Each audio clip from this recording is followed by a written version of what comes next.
নমস্কার, আপনি শুনছেন কেটিভি বাংলা ডিজিটালের পডকাস্ট ফিসফিস, আর আমি সুপ্রিয়া বলছি। নিছক খাবার নয়, বিরিয়ানি ভারতের আবেগের আরেক নাম। দেশের নানা প্রান্তে পাল্টে যায় বিরিয়ানির উপকরণ, পরিবর্তিত হয় স্বাদ, কিন্তু একই থেকে যায় ভালোবাসা, নস্টালজিয়া। ফলে প্রশ্ন এসে যায় যে স্বাদে গন্ধে কোন বিরিয়ানি সেরা, কোন রাজ্যকেই বা বলা হয় বিরিয়ানির রাজধানী।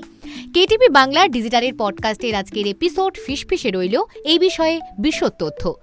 যদিও কোনো শহরকে আনুষ্ঠানিকভাবে ভারতের বিরিয়ানির রাজধানী ঘোষণা করা হয়নি, তবুও একটি শহরকে অসংখ্য খাদ্যপ্রেমীরা এমন একটি স্থান হিসেবে ব্যাপকভাবে বিবেচনা করে যেখানে বিরিয়ানির সুগন্ধ, কৌশল এবং ঐতিহ্য নিখুঁত। এমন একটি শহর যেখানে বিরিয়ানি মাঝে মাঝে উপভোগ করা হয় না, বরং একটি নিত্যদিনের প্রধান খাবার, হায়দ্রাবাদ।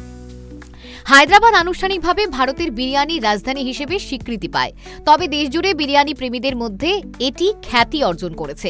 এর কিংবদন্তি হায়দ্রাবাদি দম বিরিয়ানি শহরের সীমানা ছাড়িয়ে অনেক দূর ভ্রমণ করেছে এবং ভারতীয় খাবারের বিশ্বব্যাপী দূত হয়ে উঠেছে।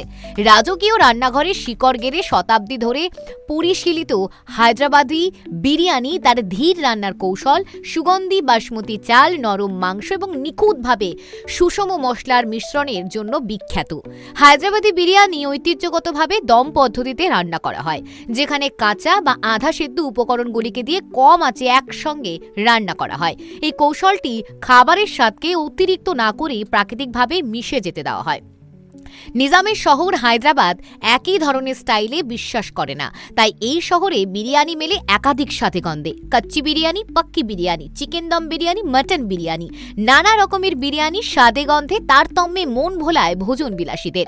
কলকাতায় আলু সমেত বিরিয়ানি, কম আঁচে রাধা লখনৌর বিরিয়ানি, অন্ধ্রপ্রদেশ ও তামিলনাড়ুর মশলাদার বিরিয়ানি, স্বাদে হালকা অথচ সুগন্ধি কেরলের বিরিয়ানি যুগ যুগ ধরে পাল্টেছে বিরিয়ানির রূপ, রস, বর্ণগন্ধ।